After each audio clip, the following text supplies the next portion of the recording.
Wow, Taliesin, I have got to say, some of these new Battle for Azeroth environments are pretty great. Aren't they though? I mean, they're just so full of character and life. And dinosaurs. Taliesin, what's your favourite bit of the alpha so far? Oh, dinosaurs. Definitely dinosaurs. What about you, Khadgar? Knowledge is power. Yeah, I thought you'd say that. What about you, Four Candles? Evitel, what's wrong with Four Candles? I thought he'd be really excited to see all this cool new alpha stuff, but he's been in a right strop since we got here. I know, it's really sad. I think it's just because he's been around for so long that seeing all this new stuff is making him feel a bit old. Oh, that is sad. I tell you what though, I think a little bit of Battle for Azeroth magic could help things here. Hey, Four Candles, how do you feel? Oh yeah? How about now? I feel great. Wow, you look great. Nice one, Taliesin. Ah, but that's not all, because I've got another little surprise for you, Four Candles. The Heart of Azeroth. Whoa, hold on, Taliesin. Doesn't that look a little bit heavy? Truth be told, Evitel, yes, it is really very, very heavy indeed. But come on, it's a wearable necklace asset. What's not to love? Here you go, Four Candles.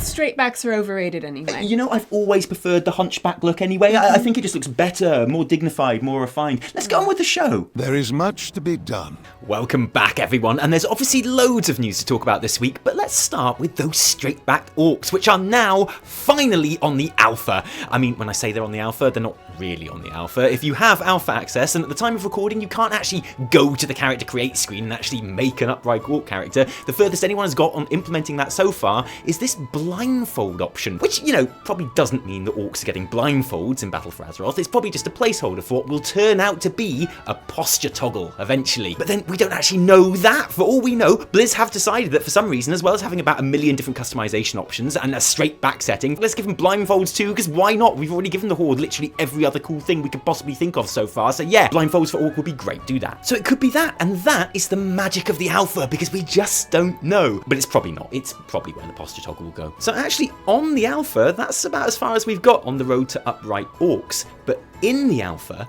is a different story, because in that code, just ready to be plucked out by data miners and shared with the rest of us, are those new models. Or to be specific, the exact same models, but with a new way of standing. Because that's all this is. This isn't a new zone or story or mechanic. It's not a new game mode or feature or race or even a new model. It's just a tiny change to the way 50% of orc models stand. That's it. And yet, large swathes of the player base are genuinely more excited about this than they are for actual listed Battle for Azeroth features like island invasions or war fronts. And if you're not excited about upright orcs, then you might think that's a bit sad, and you might well be right, but really it says more about how vague Blizzard have been about those actual features of the next expansion than it does about anything else. Because I think I've got an idea what Warfront's all about, but if I'm totally honest, I don't, because Blizzard haven't yet got anything to show us. I don't know what Warfronts look like, but I know what this straight-back brown-skin allied race orc looks like. He looks like a total badass, so excuse me while I project all that excitement onto his awesome straight broad shoulders, thanks. Now, of course, this fine specimen is far from the only exciting thing to be dredged from the alpha data since our last episode, and we will get to that. But first up, let's catch up with something which is now live to all players, alpha access or no, new battleground, the Seething Shore, which kind of appeared out of nowhere. You know how when patch 7.3.5 launched and you did those quests in Silithus around the big sword and Khadgar went all emo and it was all very sad, and then a dwarf did a big poo and it was hilarious and the Seething Shore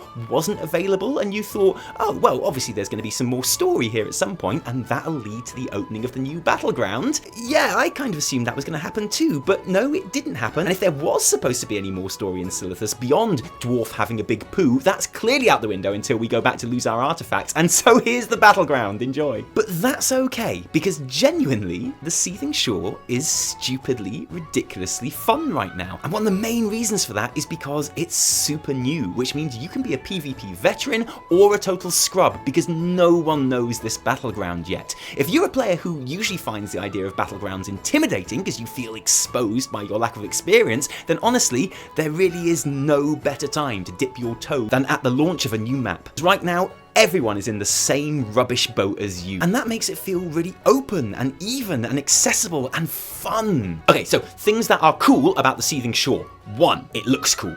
as you'd hope. It's the newest battleground by quite some way. You'd expect it to look a lot sharper than the map 10 years older, and it really does. 2, its gameplay mechanics. To win, you have to mine 15 Azurite nodes. It's a resource capture map, but uniquely, those nodes spawn randomly around the map throughout the match, which makes the games frenetic and movement heavy and constantly in a state of flux. It's hectic, short, and exciting, and whereas good team play is important, and will get more important as people get used to the map, there's still scope, because of the way it's always changing, for a single player to be able to make a big impact. 3, even when you die, you're back into the action quicker than other battlegrounds because you enter the arena each time via parachute drop from your faction airship, which is just cool. That's why you start at the beginning of the instance too, like a player-unknown battleground lobby, but instead of 12-year-olds screaming N-words on voice chat, you've got NPCs making dad jokes. It's great, I love it. And to be honest, I'm probably going to go and queue for it again once I'm done recording this, so you know, good work. Back in the alpha this week, and the Alliance capital in Kul Tiras, Boralus, is slowly getting up to speed with its much more polished Horde equivalent. So, some of the shops now have things to sell. And there's, like, a map on the floor of the square. And, well, okay, that's about it, but it's progress. As is so often the way, though, there's been more excitement and speculation about what's been dragged kicking and screaming out of the data. Here's that Heart of Azeroth model, which looks like a tantalizingly visible neck piece. It's listed as an offhand, and is probably just going to be used in a cutscene where Magni hands it to us or something, but, you know, it could be a neck piece, though, right? There's a whole host of new war machines. There's the B mount in all its animated glory, and I'm sorry, but actually this is too good. As in, it actually moves a bit too much like a bee to be actually cute. It actually makes me feel a bit icky, but thanks anyway. Not the bees. And yes, we've all seen the straight-backed orcs. We've all seen the Zandalari dinosaur druid forms, which now have a dinosaur cat form. And yes, obviously, all this is awesome, and Alliance players have been very patiently waiting and very politely hoping that they would have some cool new models to get excited about too. Like, maybe something left field and unexpected for Dark Iron Dwarves? There'll definitely be shamans, right? Surely there's loads of scope for cool and unique Dark Iron Dwarf shaman embellishments, right? I mean, when you look at the sheer amount of effort that's been put into the Zandalari druid forms, if Dark Iron shaman got even half as much attention, they could be so cool. It's not like Blizz would just fob them off with some new totems and be done with it, right? And look, the forums have been going a bit over the top on the whole perceived horde bias in the new allied race models recently. Taliesin did a video on this last week giving his views on it, and I don't want to stoke any new fires here. Hey Blizz, you wanted a faction war, right? Well, grats, because you've got one, and it turns out you didn't need to bother with Azurite or war machines or burning cities. All it took to really get players at each other's throats was to give one faction some new druid models and not the other. So at this stage, the Alliance are just about rabid in their need for a fresh druid option, and plenty of hopes are pinned on the new Kul Tiras. I don't think anyone would be surprised if these glorious new human models were made playable as an allied race, and actually, there's plenty to suggest that if Blizzard wanted to balance the druid scales a bit, this might be the ideal way to do it. The main aesthetic of the Kul Tiran capital is obviously boats. Boralus is all salty sea dogs and scoundrels and awesome trench coats, just as you'd expect. But venture a little further into Drustvar, and you get a decidedly more Wicker Man type vibe, because out in the woods there are pigs. Like, loads of pigs. But moving on from the pigs, there's also witches and strange tree ant wicker beings. There's a Kul Tiran human who has shapeshifted into a bear. There's another who shapeshifts into a cat. And you know what? If some Kul Tiran humans can shapeshift into animals, then why can't our Kul Tiran humans, who no one at Blizz has ever actually said will be our Kul Tiran humans, shapeshift into animals too? In the WoW design panel at BlizzCon, they even described the dark magic around Kul Tiras as being druidic. Okay, so it's a stretch. And when I say stretch, it's essentially fiction, but it's fun to talk about on Reddit. And just think of all the fun we could have with Kul Tiran wicker druid cats, moonkins, and bears. I mean, don't get me wrong, those Dark Iron totems are great. They're really, really great, but druids though. We gotta look at some of the traits that will be coming with the Heart of Azeroth too, with early unlockable traits being revealed for a smattering of classes. The Heart of Azeroth is basically your new artifact weapon. It's a neck piece which you level up by collecting Azurite, just like you did with your artifact power in Legion. But instead of unlocking traits on the neck piece itself, leveling the Heart of Azeroth unlocks up to 3 trait options on your Azurite armor slots, which at the moment is your helm, shoulders, and chest.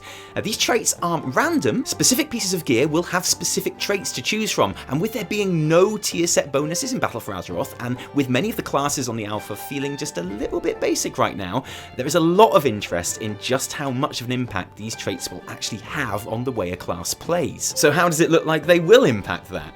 Well, if these particular traits are anything to go by, the answer is not much. It's mostly stuff like a certain ability gets 5% more crit chance and does more damage. Healing an ally heals you a bit too. Here, have some versatility. Everyone loves versatility. You love versatility, don't you? Basically all pretty reminiscent of those early boring traits you unlocked on your artifact as you leveled in Legion. And actually, that makes sense. These are the first Azurite traits we've seen, so in all likelihood, they are attached to leveling gear. The assumption, the hope, is that more powerful gear from, say, dungeons will have more interesting, more impactful traits. You'd hope that some gear from raids would even have traits comparable to set bonuses on them, and actually, that could be really fun. The more I think I understand this system, and none of us really understand it yet, the more I go from mildly skeptical to actually quite excited by the possibilities these 3 Azurite armor slots will offer the devs. You've got my attention, Blizz. I'm interested. And lastly, one more thing from the data, followers. And you know what followers means? Mission table news. Oh, you love mission table news. It's your favorite news. Azurite armor is all very well and good, but why waste your time killing raid bosses when you could be sending out your Dunnassian Sentinels for 3 days to get a rep token? Wait, Dunnassian Sentinels? Do you think they know about the whole, probably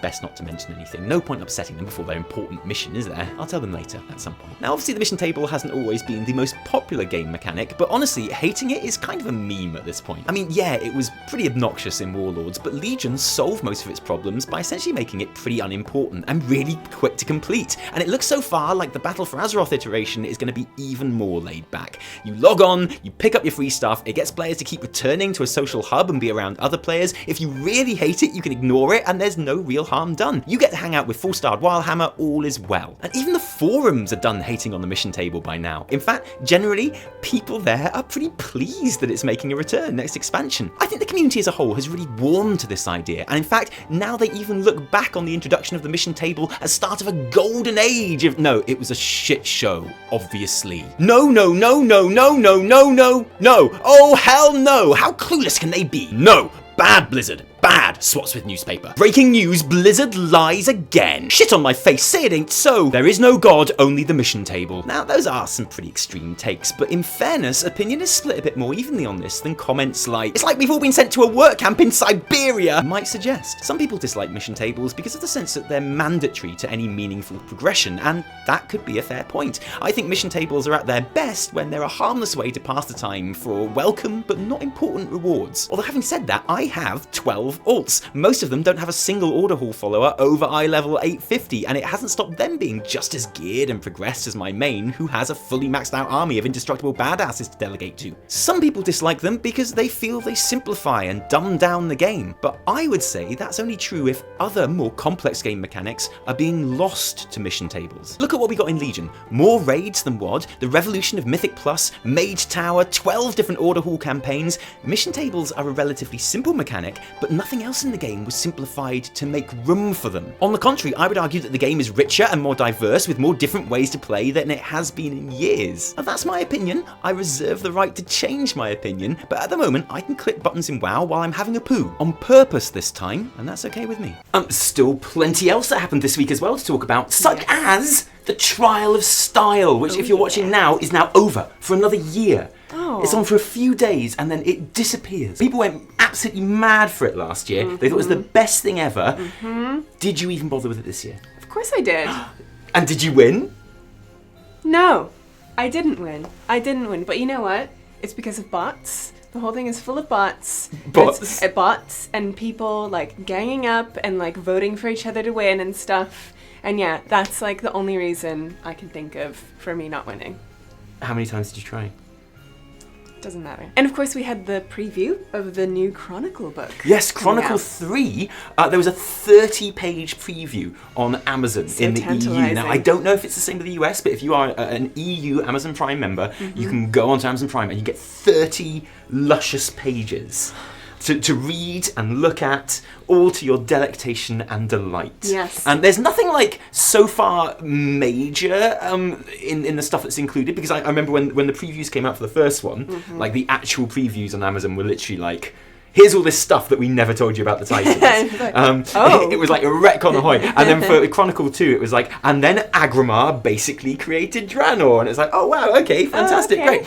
In this one, it's like lots of stuff about Arthas and a bit about Jaina and various other things, but nothing like revolutionary as yet. So I guess we're getting into the part of the history and the lore now, which we kind of played through more and people are more familiar with, and which is a bit more kind of detailed in itself, so it doesn't need elaborating on so much. It's just more of a retelling, I guess. But my favourite bit about all of the previews, apart from the amazing art, obviously, which is mind-blowing as always, was, and we tweeted this out, and it was on Reddit as well. They had a bit about the index, and obviously I was going through the index trying to find like basically myself, and also things to prove pyromancer wrong. That's not what I was doing at all. You always look up Madan to see what's going on with Madan, to see if he's like included. What's he up to? Oh, it's a 220-page book. Madan is in the index, and I think everyone's blood went cold for a little bit. But Madan's page is listed in the index as 404. Oh. Which is a nice little meme, a nice little troll by funny. Blizzard there, and I thought that was excellent. So, didn't they say that Jaina was a dreadlord in like the last one? I think under Dreadlord it said see Jaina or something like that, which is excellent as well. But I think that's like trolled. Exactly, and I think that's like Blizzard's way of officially saying Madan. Because they've kind of said it before, but I think this is like the rubber stamp on that one. Done. Yeah, because this goes all the way up to Cataclysm. Oh, the very start of Cataclysm. This tells the story of everything from essentially Warcraft 3 up into the end of Wrath of the Lich King. See, that's like a great refresher. Like, I haven't played through that stuff in a long time.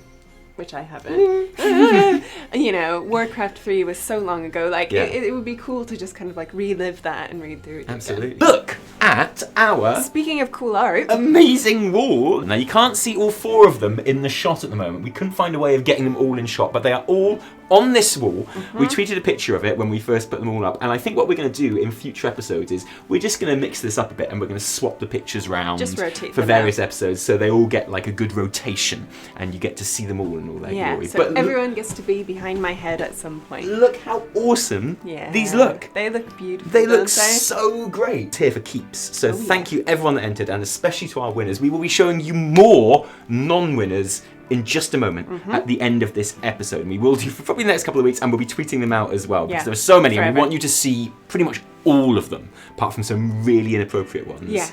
We've had a lot of inquiries as to whether people can buy this one for themselves. The artist, Eric Lunn, does have an Etsy store, and there's a link to that in the description below. Awesome. So there you go. And thank you for joining us today. If you enjoyed this episode, don't thank us, thank our patrons who give their actual real-life money to help this channel happen. If you didn't like it, downvote the shit out of it. Remember, my name is Jinsey.